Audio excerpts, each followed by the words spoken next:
Jack menyamar sebagai seorang tunawisma dan mulai membersihkan kaca depan sebuah mobil mewah tanpa meminta izin. Bahkan ketika seorang pengawal di dalam mobil memberi isyarat agar ia pergi, Jack menolak dan memecahkan spion mobil.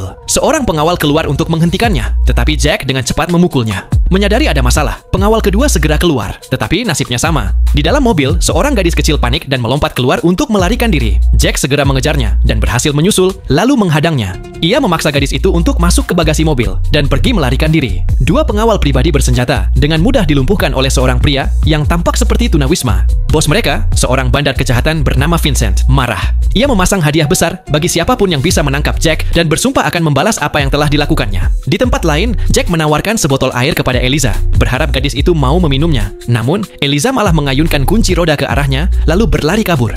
Jack mengejarnya hingga ke sebuah bukit, sampai akhirnya Eliza tersandung dan jatuh. Saat berhasil menyusul, Jack berkata bahwa ia bukan orang jahat. Ia lalu mengeluarkan sebuah foto lama, foto dirinya bersama ibunya Eliza dan Vincent, yang diambil sebelum Eliza lahir.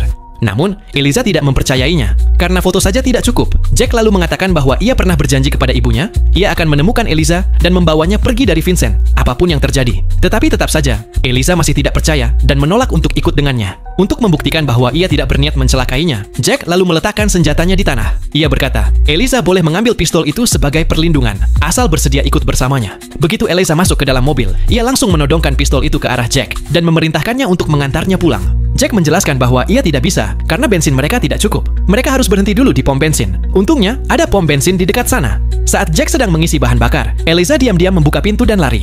Ia mencoba meminta tolong pada orang-orang sekitar, lalu mengambil telepon umum untuk menghubungi Vincent. Jack tidak punya pilihan lain. Ia segera mengejarnya. Sambungan telepon terhubung. Tetapi sebelum Eliza sempat berbicara, Jack berhasil menangkapnya dan menariknya pergi. Untuk mencegah Eliza kabur lagi, Jack mengikat tangannya. Namun, tanpa mereka sadari, seseorang sudah membuntuti mereka. Di dalam mobil, Eliza berontak dan berteriak, tetapi Jack menyuruhnya untuk tenang dan diam. Kesal, Eliza pun berkata, "Siapa kamu? Berani-beraninya menyuruhku begitu?" Karena kesal, Jack pun mengatakan sebenarnya kalau ia adalah ayahnya. Seketika, Eliza pun terdiam sejenak. Namun, tanpa bukti, Eliza tidak mempercayai apapun yang ia katakan. Mereka lalu berhenti di sebuah kedai makan terdekat. Di sana Jack menceritakan kalau ia pernah dipenjara selama 15 tahun atas kejahatan yang tidak pernah ia lakukan, dan ia meyakinkan Eliza bahwa ia adalah ayah kandungnya. Dan Vincent bukanlah ayahnya. Bahkan, Jack mencurigai Vincent lah yang membunuh ibu Eliza. Kalung berlian yang dipakai Eliza adalah hadiah yang dulu pernah Jack berikan pada ibunya.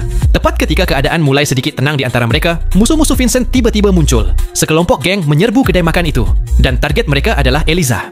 Nah, cuplikan dari film bergenre action ini bisa kalian saksikan dengan judul Diablo 2025.